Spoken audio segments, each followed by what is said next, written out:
Hello and welcome back to Gospel First. Today we continue with the book of John, chapter 5 and 6. There's a kind of suffering that is loud and everyone really notices it.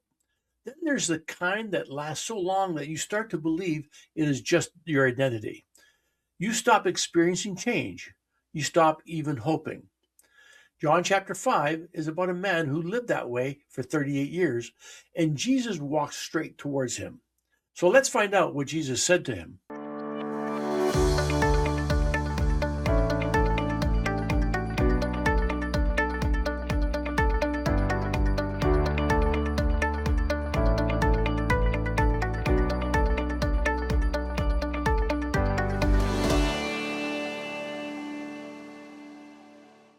John chapter 5 takes place at Bethsaida. Now, Jesus tells us that Jesus goes to a place that's full of pain. Here in verse 3, a great number of disabled people are lying around: the blind, the lame, the paralyzed. And Jesus approaches one man in verse 6. When Jesus saw him lying there and learned that he had been in this condition for a long time, he asked him, "Do you want to get well?" Now, that question is deeper than it sounds, because after long suffering, sometimes we do not know how to live without it.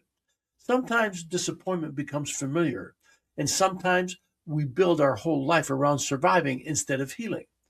The man answers with reason, not faith. "Sir, I have no one to help me into the pool." That's in verse 7. Here we see that he has a system, he has a story, and he has years of "it won't work." Well, Jesus does not debate the system. He gives a command. Get up, pick up your mat, and walk. That's in verse 8. And John says in verse 9, at once the man was cured. Then conflict erupts because it happened on the Sabbath. And this detail matters because it shows how religion can miss the heart of God. They care more about the rule than the rescue. But Jesus makes it personal and theological at the same time. In verse 7, he says, "My Father is always at his work to this very day, and I too am working." In other words, God's compassion doesn't take a day off. There's a story that really fits what is being taught. I knew someone who lived with a shame pattern for years. Not just a mistake, a cycle. They tried to change, failed, tried again, failed again, and eventually their prayers shrunk down to almost nothing. Now, one day they said, "I don't even ask God to help me anymore. I just assume I'll always be this way." Now that is Bethsaida. Not a location, a mindset. I have no one. I've waited too long. Others get in before me. What helped them shift was not a sudden burst of confidence. It was hearing the voice of Christ in a new way, almost like it landed for the first time. Do you want to get well? Not, why are you like this? Not explain yourself, just, do you want to be whole? They said, I finally realized Jesus wasn't asking me to perform. He was inviting me to trust him with one next step. That next step did not fix everything instantly, but it did something even more important. It put them back into motion. Then we see in John chapter 6, where he gives us another moment where people follow Jesus, but for the wrong reason. They want more bread and more miracles, more ease. And then Jesus says in verse 35, I'm the bread of life. Whoever comes to me will never go hungry. What Jesus does is that he pushes them past appetite and into covenant. Then the crowd gets stuck and many leave. John says, from this time, many of his disciples turned back and no longer followed him. That's in verse 66. And Jesus looks at the 12 and asks, you do not want to leave too, do you? That's in verse 67.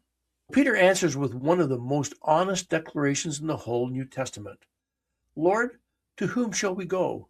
You have the words of eternal life. That's in verse 68. Now notice what Peter does not say. He does not say, we fully understand everything. He says, we know enough to stay. Now here's a story that I hope stays with you. A person once described faith like being in a storm at sea. They said, I always thought faith meant calm water. But what if faith is simply refusing to let go of Jesus when the water isn't calm? That is Peter's line in John chapter 6. It is not a victory speech, it is a clinging statement. Where else would I go? And here's the grace.